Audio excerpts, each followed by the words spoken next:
Hey guys, we are live. This is Princess Lumpia here, and I am joined by Darth Sirius on another happy Sunday. Welcome to those of you listening to another episode of the Sith Justice Warriors podcast, where we talk about movies, anime, gaming, comics, anything under the twin suns of Tatooine. We will not be joined today by Jaded Fan. He is in the process of moving his family after a fun and relaxing vacation, but he'll be with us next week. So on to today's topic, and we'll try to keep it short. We hope everyone at first, and want to make a statement, is safe and healthy. There's a lot of news going around the coronavirus. We touched on it last week and its impact on the entertainment industry.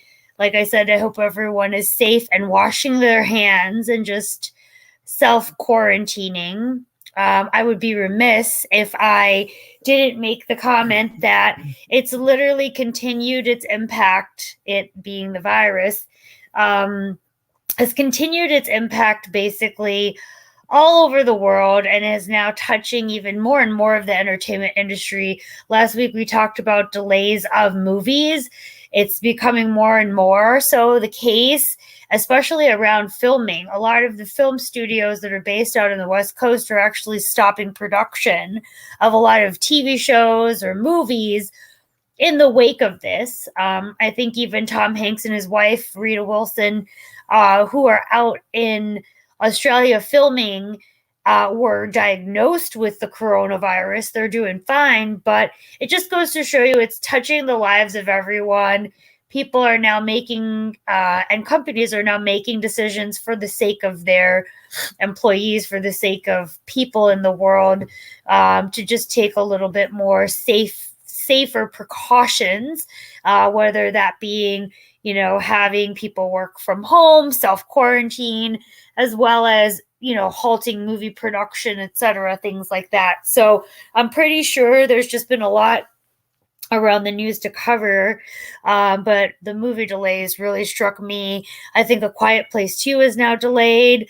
Like we said last week, there was no sign of delay for Black Widow.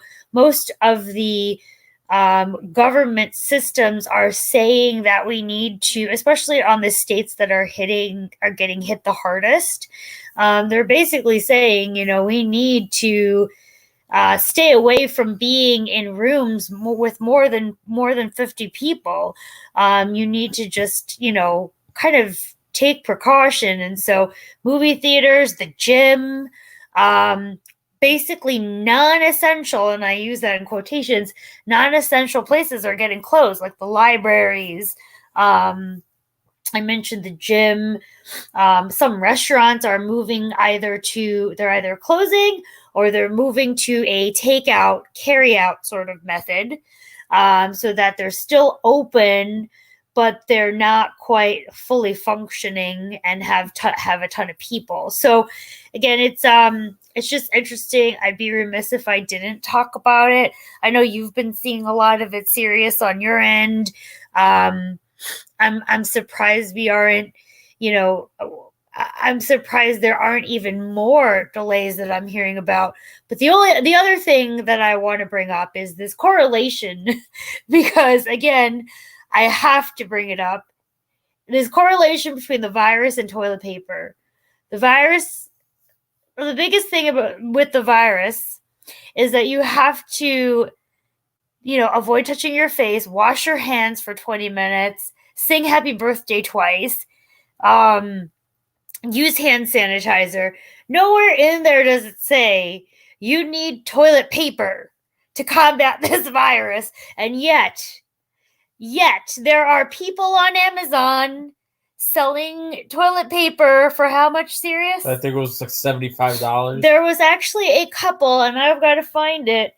They have already made the claim that they have made $70,000 in toilet paper sales on Amazon. They should burn in hell. Which is horrible. They should burn in hell. Like, they're literally I know all the companies making hand sanitizer now are in a backlog, but they're also profiting from this. But I will say, like, the fact that other people are stockpiling and then happening to sell it at what, 10 times the price? It's despicable. And also another thing that's really been puzzling me is that why is hand sanitizer flying off the shelves but hand soap isn't? Right? Like a little reminder for people, hand sanitizer does not wash your hands. It's called sanitizer for a reason. It helps keep your hands that are already clean. Yeah. It doesn't wash it doesn't clean your hands. It just stabilizes it. It keeps your hands clean.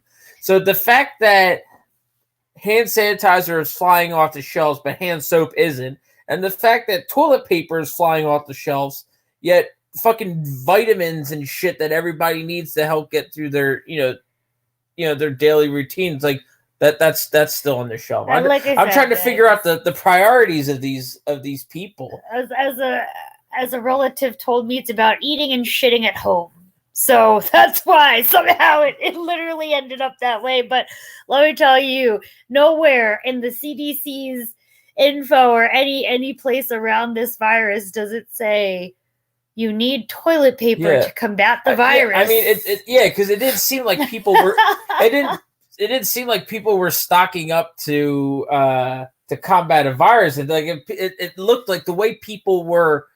And what people were buying, it seemed like people were stocking up for a fucking blizzard, or like a fucking comet was gonna hit the earth, and we all had to go underground. Yeah, this is like Armageddon of a toilet paper sort of nature, and I mean the Kimberly Clarks of the world, the Georgia Pacifics, that the people who make the toilet paper need to hurry it up and restock the shelves. I mean, you were out there, serious. Oh my God! You saw the empty shelves. God. It's like, but the toilet paper, so dumb. What in the world? Where did this come from? In the mass hysteria of things, anyone can make money off toilet paper. It's just amazing. I just, like I said, it goes to show you how much toilet paper people actually use in a given day, let alone a week. It's like because it seems like most places are being shut down for usually anywhere from 2 weeks all the way up to 8 weeks.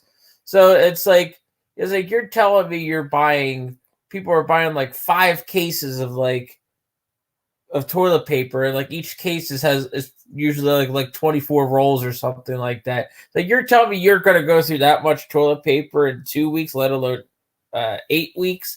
It's like, come on, how often are you going to the bathroom and wiping your ass? It's like it's like, do you even have enough food in your house to go to the bathroom that often? It's like, come on. It's kind of funny, and like I said, it's interesting because now that toilet paper's out, there was an article in the not the Washington Post, the Business Insider, that with the toilet paper being out, bidet sales are soaring because if you can't get a toilet paper. If you can't get your toilet paper, you go and get a bidet. Yeah. Bidet. A What bidet. is it? Bidet. So, yeah, I mean, check it out, guys. Crotch cleaner. Basically, if you can't get your hands on the toilet paper, you better go get a bidet. You know what? I'll be honest, I'm not even knocking the idea. It's just funny that, that bidets are very broad. It's funny because I think it was... I remember flying to Japan, and I'm not sure if it was in the connecting destination of Seoul or if it was actually in Tokyo's airport, but they actually have bidets already in the toilets. They do. So it's like you take a shit and it's like it cleans your ass. It's part of the culture. Yeah, too. I felt like I was getting a colonic. It's no joke. They perfectly placed this shit. So it's incredible. But it's like, what does that have to do with the coronavirus again? Again, you still have to wash your hands after you use the toilet paper. The good news is that, I've read also that there are stores like, down south, I think in the Florida area, Walmart as well, they are limiting the number of high demand items like that, so that if you're going there, you're not stockpiling and reselling. I mean, it's going to be... That's despicable. If you're stockpiling this shit just to resell it to take advantage of people who are afraid of this virus affecting not only them but their loved ones, like I say, you should burn in hell. Yes. But anyway, I digress. Like I said, we hope that you are all safe, self-quarantined, and have a stock of toilet paper out there along with soap and hand sanitizer. But I will leave it at that. Get soap. Stay clean, wash your hands, and stay safe. So, on to the real things that we wanted to talk about. And kind of segue into the coronavirus as well. We wanted to talk about, you talked about Elimination Chamber last week. You went there live.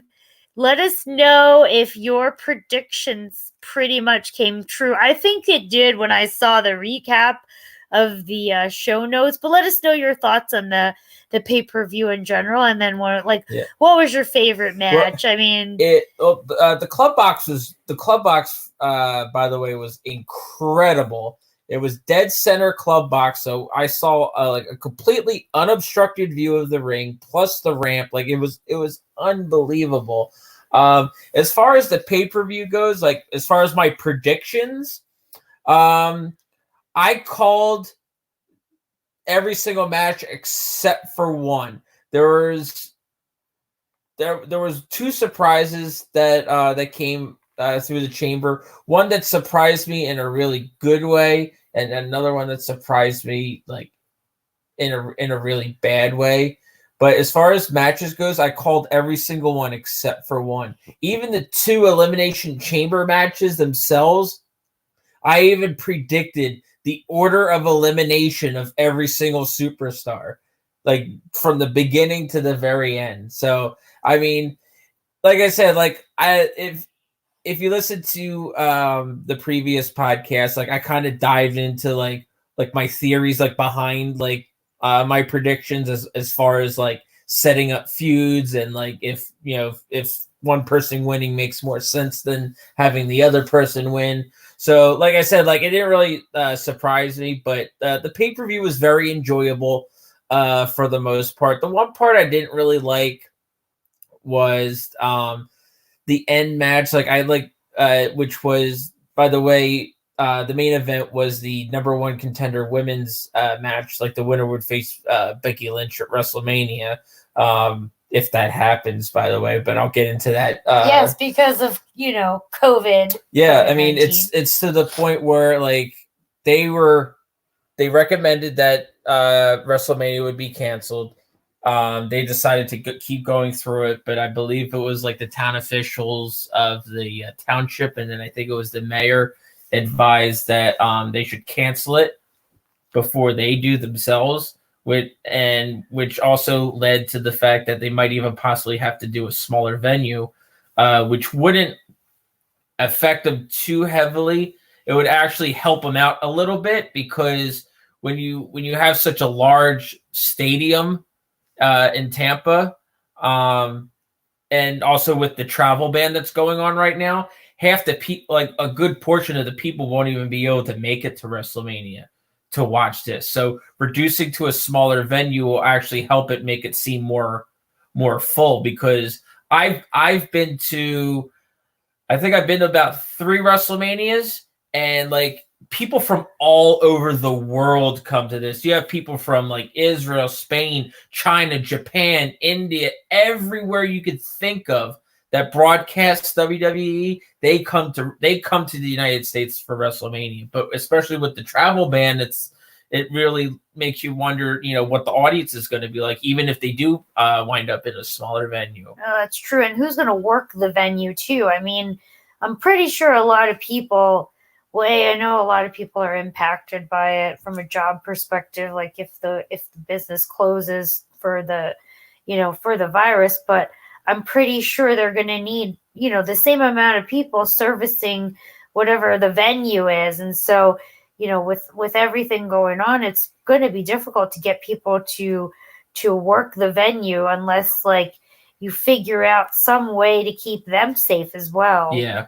So, but yeah, just real quick back to the outcome of the pay-per-view. Like I knew that Shayna Baszler was going to win that number one contenders chamber match. The one thing I didn't like about it was, I understand why they did it, but at the cost of making it such a boring match, it wasn't really like worth it.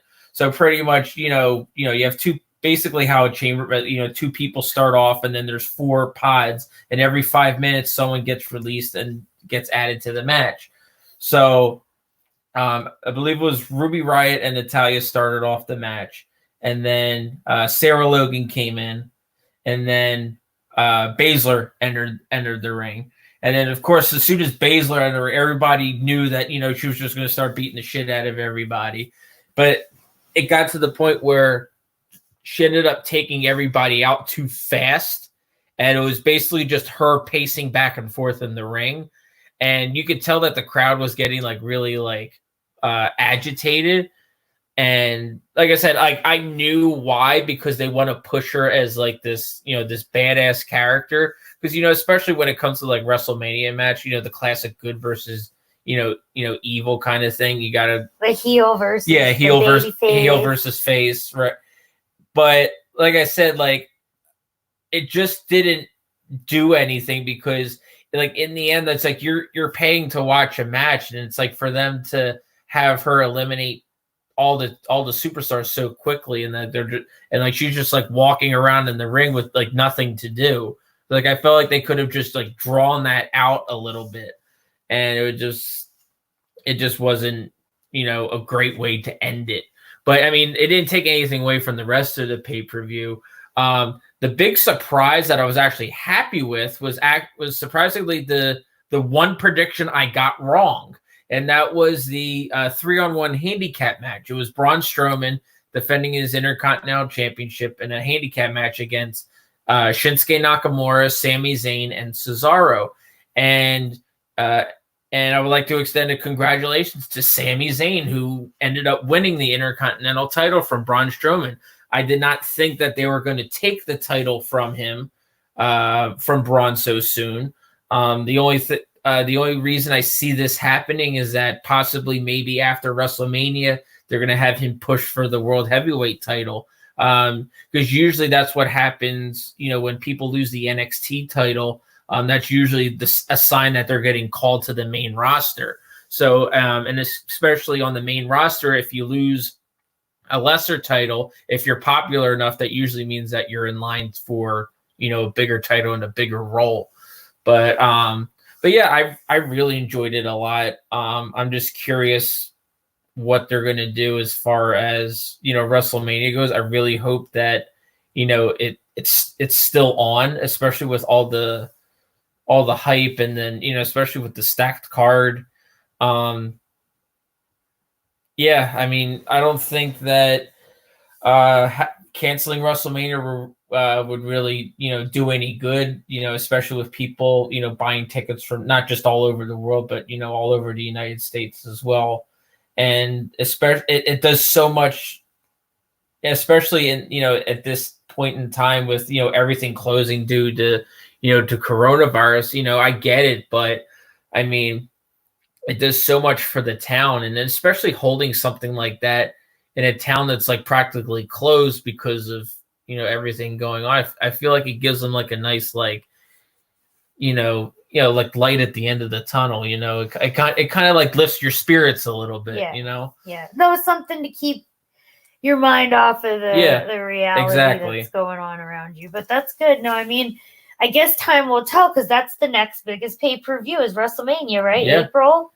So it'll be interesting to see if the WWE, and I don't pay attention to it much, just here and there, if they change their storylines to accommodate, if they cancel or postpone or delay, like a lot of the Comic-Cons are. I forgot to mention that as well, like WonderCon. I didn't get a chance to join a lot of the online Comic-Cons, but I'm sure they were awesome, but not as the same as being at a live con.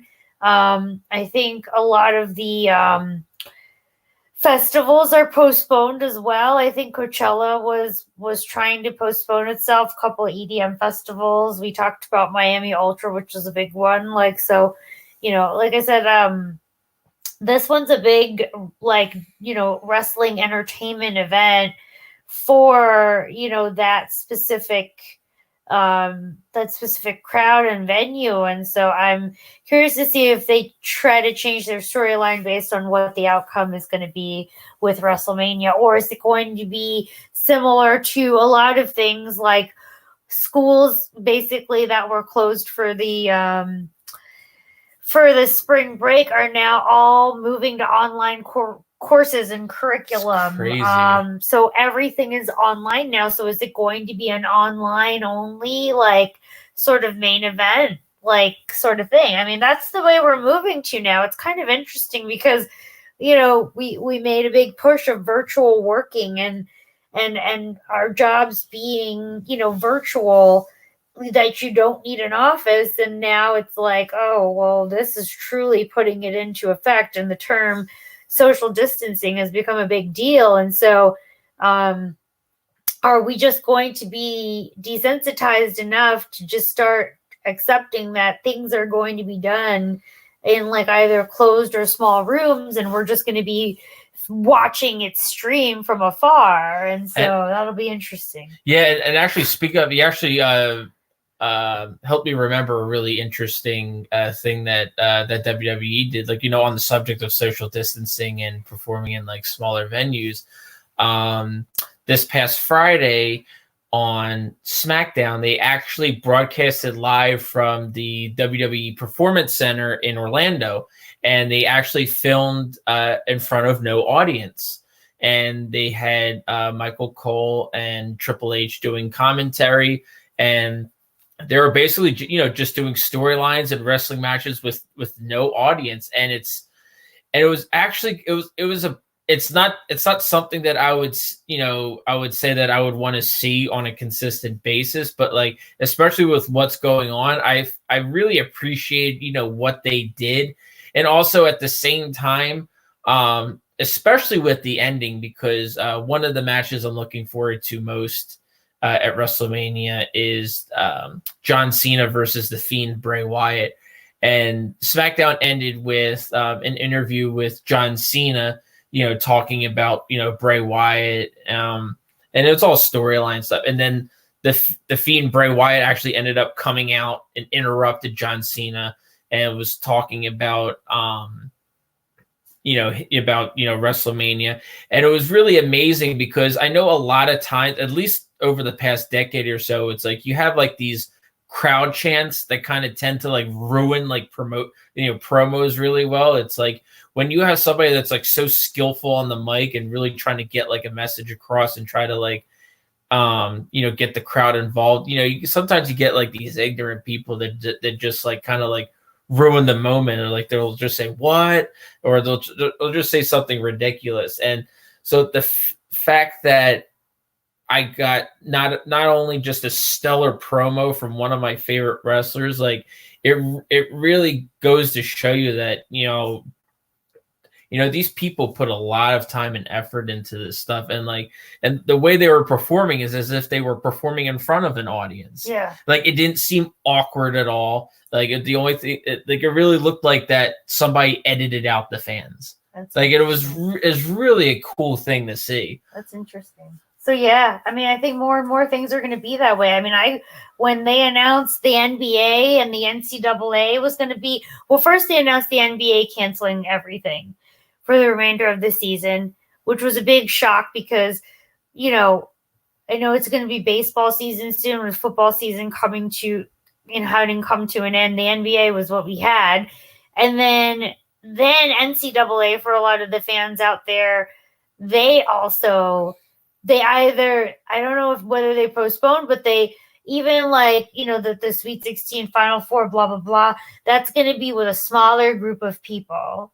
Because, it's true, some of the NBA players were diagnosed with COVID-19. And so you really have to be careful, especially in situations like that, in the locker room, like, just, around everyone, you're sweating, like, you really are opening everyone to what you have, and if you didn't know, like, it's just crazy times. Yeah, everything's suspended. I mean, yeah, the NBA suspended, NHL suspended, MLS is suspended. A lot of like golf tournaments are suspended, which makes it difficult because we're all kind of hunkered down at home, and this is probably the best time to, stream and binge watch the things you love. But when those are done, if movie studios and TV studios are not recording every day, then you have a situation of what are we going to be doing at home once, entertainment ends. Luckily, I mean, the news is still out there. So most places are doing what you kind of said, like, they're not going to have a live studio audience in the taping or, that kind of thing. So we'll just have to see. But there's going to be a point where everyone kind of goes cabin fever crazy, and like, it happens in the winter when there's a blizzard, but we all know you kind of break free of that. This is kind of like undetermined. We don't know. So it'll be interesting. And again, for the record, in the event of a blizzard, that's when you go and buy tons of toilet paper. when you're snowed in, or if a big meteor is going to hit the fucking earth, okay? Just pointing that out. But actually, it's a good point to transition, because this is actually a perfect time, as Fan might say, to catch up on games that you probably have sitting at home that you bought or something and meant to play or meant to beat that you didn't have a chance to. I know recently you replayed Final Fantasy 9 yes. Remastered on the Xbox, and you took a look at the demo for Final Fantasy 7. Oh my gosh. What were your thoughts on it? I'm just curious. I saw a few moments of it. It looks amazing from the battle system looks kind of different. I know you alluded to the fact that it's kind of like Kingdom Hearts. It's very different for me. It's not turn-based, but it is. Like, I don't know. You tell us. Tell us your thoughts. It's a beautiful. So I was watching one of my favorite YouTubers, Fuzzfinger Gaming. He's from the UK, and he happened to have downloaded the Final Fantasy 7 remake demo because he has PS4. And the graphics are absolutely beautiful. Like, it's unbelievable. And like, I will say, like, it's literally like frame for frame, like just like the original Final Fantasy 7, but with, updated graphics. You can actually put a face to the members of Avalanche, like you can put a members to those defining, people like Biggs, Wedge, Jesse, like everybody. And for those of you who have played Final Fantasy 7, of course, the first boss that you fight is the guard scorpion right after you set the bomb, and it was just awesome to watch that. And yes, the battle system is very similar to Kingdom Hearts and Final Fantasy 15. Cool. Like, it's one of those things where you actually hit the button to attack. But then you play as the one person, though, because you can't control all of them. But the cool thing is that you can switch back and forth, and there's even an automatic mode, which means that in a battle, like, they'll automatically fight for you. Got it. Which is cool, and which also made me think of Kingdom Hearts in the sense that like when you're playing as Sora. You can actually pre-command Donald and Goofy to do other things. Like, say, for example, for those of you who have played Kingdom Hearts, I'm sure you'll remember this. You can actually, like, for example, with like Donald, like you can have him heal whenever somebody's magic's running low, or as soon as somebody gets hit, you can have him throw a potion at somebody, and it's stuff like that. But it's small things like that I don't really like mine. But like I said, as far as the demo goes, like, I was really, really engaged. Like the graphics, the battling is unbelievable. My only concerns going forward is I understand that they were changing a little bit of the storyline from the original, but I'm the kind of person that doesn't like to worry about all that stuff too far in advance, especially when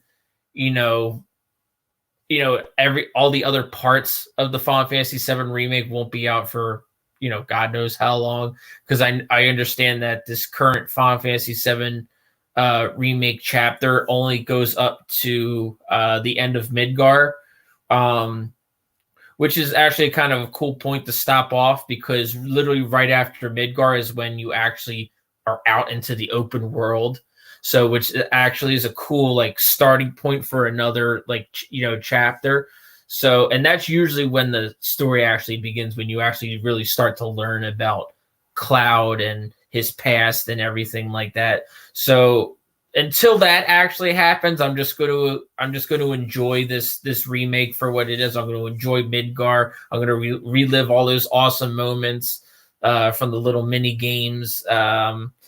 To the character development, and I just can't wait to play it. Awesome. Well, thanks for sharing that. I guess we'll have to see when it all comes out, and then, like you said, I mean, it's only one part of the full package, so we have yet to see a lot of what is yet to come. But it sounds like it's exciting times. So I will wrap it up at that.